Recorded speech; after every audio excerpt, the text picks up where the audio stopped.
কালেমা পড়ে ইসলাম ধর্ম কবুল করে ঠিক ওই সময় একটা বাচ্চা ছেলে গেটের সামনে দাঁড়িয়ে ছিল। ওই বাচ্চাটার নাম হচ্ছে হযরতে আলী। কি নাম? হযরতে আলী। মাত্র 8 বছর বয়স। বিশ্বনবী তো জাহানের বাদশাকে বললেন, হুজুর আপনার স্ত্রী খাদিজা কি পড়লেন? নবী আমার বললেন, আলী এটা হলো ইসলামের কালেমা, তুমি কি মুসলমান হবা? ওই ছোট্ট বাচ্চা ছেলে হযরতে আলী বললেন, জি ইয়া রাসূলুল্লাহ, আমিও আপনার কালেমা পড়ে মুসলমান হতে চাই। বিশ্বনবী বলেন, আলী তাহলে পড়ে নাও লা ইলাহা ইল্লাল্লাহু মুহাম্মাদুর রাসূলুল্লাহ। বাচ্চাদের মধ্যে সর্বপ্রথম হযরতে আলী রাদিয়াল্লাহু তাআলা আনহু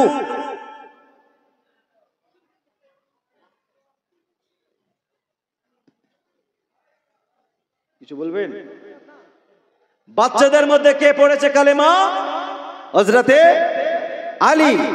আর যুবকদের মধ্যে সর্বপ্রথম যেই যুবকটি আমার নবীর কালেমা পড়েছেন ওই যুবকের নাম হচ্ছে হযরতে আবু বকর সিদ্দিক। কি বললাম?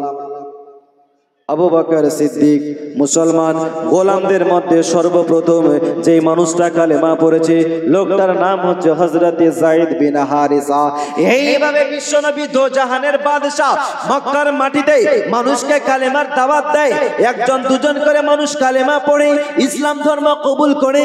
কিন্তু আবু লাহাব, আবু জেহেল চুপচাপ বাড়িতে বসে ছিল না, সব সময় আমার নবীকে বাধা দেয়, এই আব্দুল্লাহর ছেলে খবরদার ইসলাম ধর্ম প্রচার করবে না, যা চাইবে তোমাকে দেব, ধন দৌলত চাইলে ধন দৌলত পাবে, যদি সুন্দরী মেয়ে চাও সুন্দরী মেয়ে পাবে, খবরদার ইসলাম ধর্ম প্রচার করবে না, যা চাইবে তোমাকে দেব, ইসলাম ধর্ম প্রচার করবে না। বিশ্বনবী দো জাহানের বাদশা বলেছিলেন, এই শয়তানেরা, তোমরা যদি এক হাতে সূর্য এনে দাও অন্য হাতে চাঁদ এনে দাও তবু আমি মুহাম্মদ এই ধর্ম থেকে এক তিল সরে যাব না। তোমাদের ধর্ম তোমার কাছে, আমার ধর্ম আমার কাছে, লাকুম দীনুকুম ওয়ালিয়া দীন, আমি আমার ধর্ম নিয়েই থাকবো। জোরে বল সুবহানাল্লাহ, সুবহানাল্লাহ। আমি আমার ধর্ম নিয়েই থাকবো। আল্লাহর নবী দো জাহানের বাদশা এইভাবে মক্কার মাটিতে একজন দুজন করে কালেমা পড়াতে পড়াতে আমার নবী 39 জন মানুষকে কালমা পড়িয়ে ইসলামে দাখিল করে নিয়েছে। সুবহানাল্লাহ, সুবহানাল্লাহ, সুবহানাল্লাহ। কতজনকে? জোরে বলুন কতজন? যে 39 জন মানুষ কালেমা পড়েছে খবর শুনতে পেল সাইয়্যিদানা উমারে ফারুক আজম, এখনো কালেমা পড়ে নাই। উমর শুনতে পেল কান খাড়া, চোখ মুখ লাল। উমারে ফারুক আজম বলতে লাগলো, আব্দুল্লাহর ছেলে মুহাম্মদ একজন দুজন করে 39 জন মানুষকে কালমা পড়িয়েছে, আমি উমর বেঁচে থাকাকালীন 40 জন মুসলমান হতে দেব না, যারা কালমা পড়েছে কাউকে জিন্দা ছাড়বো না। ও মুসলমান বাবাজি ভাই, উমর বলছেন শুনে নাও, 39 হয়েছে, আমি 40 হতে দেব না। আমার আল্লাহ ডেকে বললেন, উমর বড় বড় ভাষণ মারো না, 39 হয়েছে তুমি 40 হতে দিবে না উমর, আমি আল্লাহ পাক আল্লাহ তাআলা তোমাকে দিয়েই 40তম মুসলমান পূর্ণ করাবো। জোরে বলুন, তুমি হতে দিবে না, আমি আল্লাহ 40তম মুসলমান তোমাকে দিয়ে বানাবো। এত বড় সাহস সাইয়্যিদানা উমারে ফারুক আজম রাদিয়াল্লাহু তাআলা আনহু হাতে তলোয়ার নিয়ে বিশ্বনবী দো জাহানের বাদশার বাড়ির দিকে ছুটলো। যারা কালেমা পড়েছে কাউকে জিন্দা ছাড়বো না, কেউ জিন্দা বাঁচবে না। ও মুসলমান বাবাজি ভাই, উমারে ফারুক আজম তলোয়ার নিয়ে বিশ্বনবীর বাড়ির দিকে ছুটলো। যারা কালেমা পড়েছে কাউকে জিন্দা ছাড়বো না, যে কালমা পড়িয়েছে তাকেও জিন্দা জীবিত ছাড়বো না। মাঝ রাস্তায় একটা লোকের সঙ্গে সাক্ষাৎ হলো। লোকটা জিজ্ঞাসা করলেন, উমর তলোয়ার নিয়ে কই যাও? আচ্ছা আচ্ছা, শেষ করে দিয়েছি, ঠিক আছে। আচ্ছা আচ্ছা, সময় শেষ হয়ে গেছে, হয়তো আমার ওয়াজ হয়তো আপনাদেরকে পছন্দ লাগে নাই। হ্যাঁ, তো যাই হোক,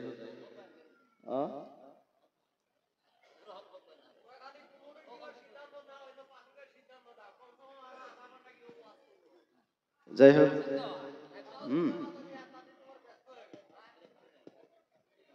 আচ্ছা 10টা মিনিট বলে শেষ করে দিই নাকি?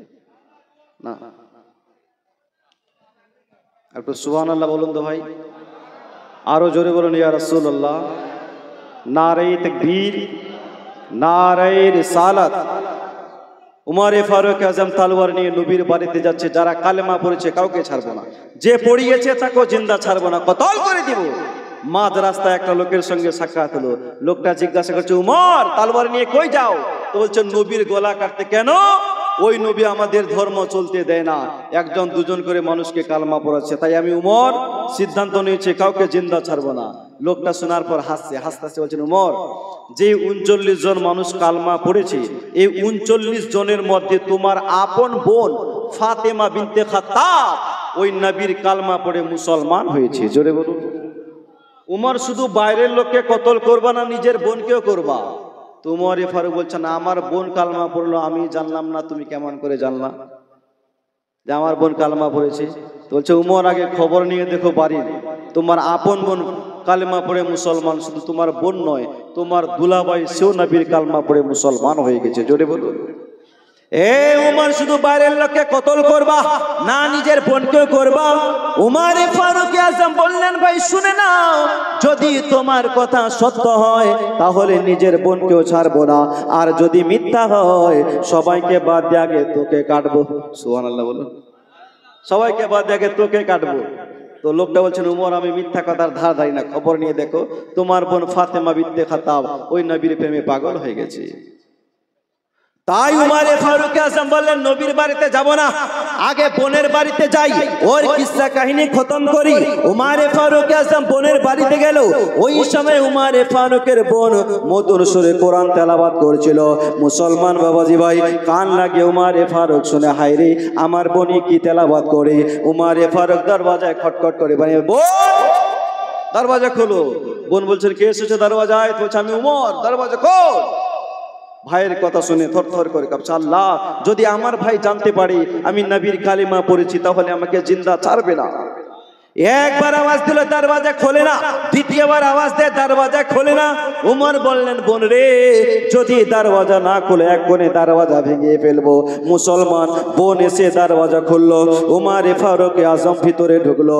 বোনকে জিজ্ঞাসা করলেন, বোন আমি শুনলাম তুমি নবীর কালিমা পড়েছো, নবীর কালিমা পড়ে মুসলমান হয়েছো, কথাটাকে সত্য? মুসলমান যেহেতু নবীর কালিমা পড়েছে, মিথ্যা কথা বলা যাবে? যাবে? এই যাবে? শরীয়তে মিথ্যা কথা বলা জায়েজ আছে? যদিও জায়েজ নাই, আমরা মিথ্যা কথা বলি কি বলি না? কোনদিন নামাজ পড়তে যায় না, জুম্মার দিন যায়, নামাজ পড়ে বাইরে বের হয়ে দেখতে জুতা নাই, ওইখানে গেলে কোন সারা নিয়ে গেল? বলে কি বলে না? ভাই আগে বাড়াচ্ছে না, হ্যাঁ হয়তো কমিটির সমস্যা আছে। 2টা পর্যন্ত করেন, একটু টাইম আছে। আছে সময় আমার? 1:53 2টা পর্যন্ত করেন হুজুর। আচ্ছা আচ্ছা, যদি বিরক্ত হয়ে যান না তাহলে ছেড়ে দিব। একটু মোহাব্বতে বলুন সুবহানাল্লাহ, আরো জোরে বলুন সুবহানাল্লাহ। উমরে ফারুক আজম রাদিয়াল্লাহু তাআলা আনহু বলছেন, বোন আমি শুনলাম তুমি নবীর কালিমা পড়েছো। বোন বলছে, আল্লাহ, মিথ্যা কথা বললে আমার ঈমান কমজোর হয়, সত্য কথা বললে আমার গলা যায়, ঈমান দিব না গলা দিব। বোন সিদ্ধান্ত নিলেন, গলা যাচ্ছে যাক, কিন্তু ঈমানকে কমজোর হতে, গলা যাচ্ছে যা, ঈমান কমজোর হতে দিব না। বোন বলছেন, হ্যাঁ ভাই তুমি যেটা শুনেছো সেটাই সত্য, আমি ওই নবীর কালেমা পড়ে মুসলমান হয়ে গেছি। জোরে বলুন। হযরত উমর বোনকে বলে, পড়ছিলে কি মোর আসার আগে, বলো বলো তুমি জলদি করে, নইলে তলোয়ার চলবে গলে। হযরত উমর বোনকে বলে, পড়ছিলে কি মোর আসার আগে, বলো বলো তুমি জলদি করে, নইলে তলোয়ার চলবে গলে। খুলিল যখন কোরআনের পাতা, পড়ে কোরআন সুরে ছন্দে কথা, শুনে উমর হইল ফিদা, পড়ে লা ইলাহা, সবাই বলো লা ইলাহা ইল্লাল্লাহ, হাসবি রাব্বি জাল্লাল্লাহ, মা ফি কলবি গায়রুল্লাহ, নূরে মুহাম্মদ সাল্লাল্লাহ, লা ইলাহা ইল্লাল্লাহ। তো হ্যাঁ ভাই তুমি যা শুনেছো সেটাই সত্য, আমি ওই নবীর কালিমা পড়ে মুসলমান হয়ে গেছি। উমর বলছেন, বোন, যেই নবী আমাদের ধর্ম চলতে দেয় না ওই নবীর নাম মুখে উচ্চারণ করবে না, এক্ষুনি জবান কেটে আলাদা করে দিব। বোন বলছেন, ভাই রে, জীবন দিতে রাজি আছি কিন্তু নবীর কালিমা ছাড়তে রাজি না। জোরে বলুন। সুবহানাল্লাহ, নারে তাকবীর, নারে রিসালাত। ও মুসলমান বাবাজি, উমারে ফারুক আজম অনেক বুঝালো, বোন কোনো মতেই বুঝে না। কোরআন নিয়ে উমারে ফারুক আজম নিজের বোনকে আঘাত করতে শুরু করলো, মারতে শুরু করলো। বোন মার খায়, জবান থেকে একটাই কথা বের হয়, ভাই উমর, যদি মারতে মারতে আমার জীবনটা নিয়ে নাও রে ভাই, তো বোন নবীর নাম, নবীর কালেমা জবান থেকে ছিনিয়ে নিতে পারবে না। উমারে ফারুক মারতে মারতে কালান্ত হয়ে গেল। বোনকে বলছেন, বোন রে, কেমন মন্ত্র পড়িয়ে দিয়েছে, জীবন দিয়ে দাও, কালেমা দাও না। হে আমার বোন, আমি যখন বাইরে ছিলাম ঘরের ভিতরে কি যেন মধুর ছেলে তেলাওয়াত করছিলে, শুনতে বড্ড ভালো লাগছিল। জোরে বলুন। বোন একটু শোনাবে? একটু শোনাও তো দেখি। তো এই মুহূর্তে শোনাবো না ভাই, তুমি নাপাক অবস্থায় আছো, যাও আগে গোসল করো, উজু বানাও, পাক পবিত্র জায়গায় বসো, তারপর তোমাকে শোনাবো। কারণ ওই সময় আমি দুনিয়ার সাধারণত কিতাব পড়ি নাই, ওই সময় আমি আল্লাহর কালাম পড়ছিলাম। উমারে ফারুক গেল, গোসল করলো, উজু বানালো, পাক পবিত্র জায়গায় বসলো। উমারে ফারুক আজমের বোন মধুর সুরে কোরআন তেলাওয়াত করতে লাগলো। কোরআনের তেলাওয়াত শুনে উমারে ফারুক পাগল। সুবহানাল্লাহ, সুবহানাল্লাহ, সুবহানাল্লাহ। উমারে ফারুক পাগল, দিওয়ানা। বোনকে বলতে লাগলেন, হে আমার বোন, এ কেমন কালাম শোনালি, আর নিজেকে স্থির রাখতে পারি না। বোন রে, আমি ওই নবীর কালেমা পড়ে মুসলমান হতে যাই, আমাকেও সেই নবীর দরবারে নিয়ে চলো। মুসলমান বাবাজি ভাই, বোন বলছেন, ভাই তোমাকে নিয়ে যাব না, কারণ তোমার মুখে এক কথা আর অন্তরে আর এক কথা। চলে বলো, তোমার অন্তরে এক কথা, মুখে এক কথা, তোমাকে নিয়ে যাব না। নবীর সামনে যদি কোন রকমের বেয়াদবি করো, নবীর সামনে কেমন করে দাঁড়াবো? উমর বলছেন, বোন, তুমি যদি না নিয়ে যাও তাহলে আমি চললাম। বিশ্বনবী তো জাহানের বাদশার দরবারে সাইয়েদনা উমারে ফারুক আজম যায়। ওই দেখে আমার নবীর সঙ্গে বেশ কিছু সাহাবী ছিল। গেটের মধ্যে হযরতে আমিরে হামজা তলোয়ার নিয়ে দাঁড়িয়ে ছিল। হঠাৎ আমিরে হামজার চোখ উমরের দিকে পড়েছেন। বিশ্বনবীকে ডেকে বললেন, হুজুর, উমর আছে, এখন কি হবে? নবী আমার বললেন, চাচা যান, ও নিজে আসছে না, আমার আল্লাহ উমরকে পাঠাচ্ছে। আল্লাহই পাঠায়। চাচা, আমি উমরের জন্য আল্লাহর কাছে দোয়া করেছিলাম, আল্লাহ তুমি উমরকে আমাকে দিয়ে দাও, এটা আমারই দোয়া। সুবহানাল্লাহ বলুন। উমারে ফারুক সোজা নবীর দরবারে ঢুকে বিশ্ব নবীর পায়ে পড়ে গেল, নবীর পায়ে লুটিয়ে পড়লো আর বলছেন, হুজুর, এই উমর আপনাকে ব্যথা দিতে আসে নাই, আপনাকে কষ্ট দিতে আসে নাই। নবী গো, এই উমর আজ আপনার কালিমা পড়ে আপনার গোলাম হতে এসেছে। জোরে বলুন। আমরা নবীকে দাঁড়িয়ে দাঁড়িয়ে সালাম করি, এক শ্রেণীর মানুষ আমাদেরকে দেখতে পারে না, সহ্য করতে পারে না, নবীকে দাঁড়িয়ে দাঁড়িয়ে সালাম করি না। ইয়া নবী সালামু আলাইকা, ইয়া রাসূল সালামু আলাইকা। একজন মাস্টার এসে বলছেন, মৌলভী সাহেব, এই যে নবীকে দাঁড়িয়ে দাঁড়িয়ে সালাম করেন, ইয়া নবী সালামু আলাইকা, সালামু আলাইকা এর মানে আমি জানি, ইয়া নবী এর বাংলা অর্থ কি হবে একটু বলবেন? আমি বললাম, ভাই, ইয়া নবী এর বাংলা অর্থ হচ্ছে এই নবী। ইয়া নবী মানে এই নবী। বলছে, মৌলভী সাহেব, বাংলা থেকে দুটি বাক্য ব্যবহার হয়, একটি এই, একটি ওই। এই বলা হয় নিকটের জন্য, ওই বলা হয় দূরের জন্য। তো বলছে, মৌলভী সাহেব, আমি ইসলামিক হিস্টোরি পড়ে যা জ্ঞান অর্জন করলাম তাতে দেখলাম নবীর জন্ম মক্কায়, হিজরত করে মদিনায় গিয়েছেন, সেইখানে ইন্তেকাল হয়েছে, আর আমাদের ভারতবর্ষ থেকে মদিনা বহু দূর। আপনারা নবীকে সালাম দিচ্ছেন, ইয়া নবী সালামু আলাইকা বলে, ইয়া নবী বলা হয় নিকটের জন্য। নবী তো নিকটে নেই, নবী আছেন সোনার মদিনায় বহু দূরে। আপনারা নবীকে সালাম দেন, বারণ করব না, তবে ইয়ার জায়গায় ওই নবী বলে সালাম দিন। ওই নবী সালাম আলাইকা, ওই রাসূল সালাম আলাইকা। আপনারা ইয়া নবী কেন বলছেন, এটাই মাথায় ঢুকছে না। আপনারা কি মানে জানেন না, তারজামা জানেন না? আমি বললাম, মাস্টার সাহেব, মাথায় ঢুকছে না, আপনার মাথায় ঢুকবে, আপনি কি করেন? তো বলছে, আমি হাই স্কুলের মাস্টার। আমি বললাম, মাস্টার সাহেব, আপনি স্কুল থাকাকালীন কোনো দিন কি আপনি আপনার বাড়ির ম্যাডামের সঙ্গে কথা বলেছেন? বলে, হ্যাঁ, প্রত্যেকদিন টিফিনের সময় 15 মিনিট করে কথা বলি।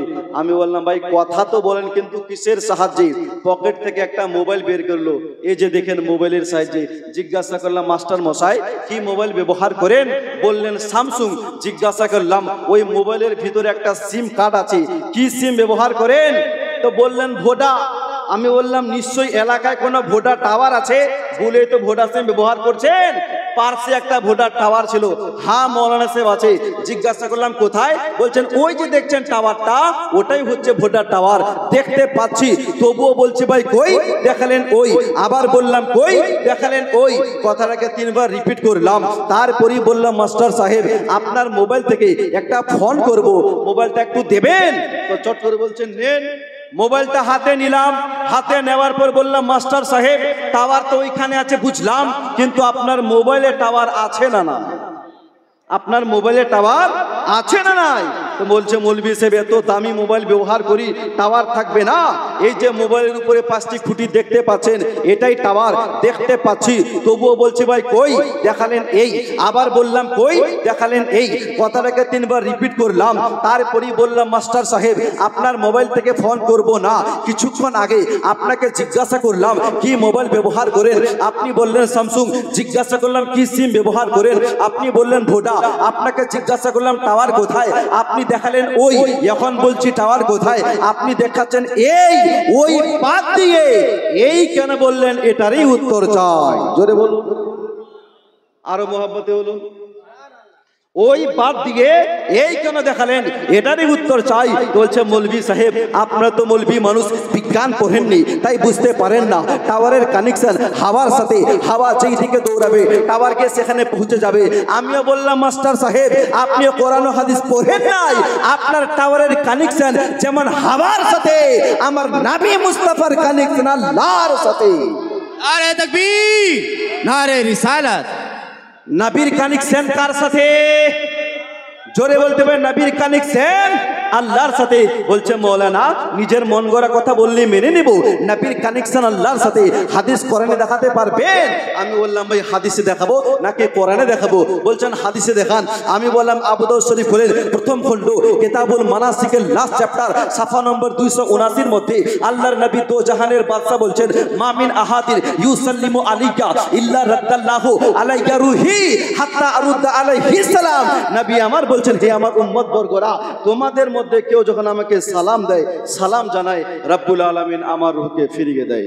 যাই হোক, যাহা কিছু বললাম আগে আর বাড়াচ্ছি না, সময় আমার শেষ হয়ে গেছে।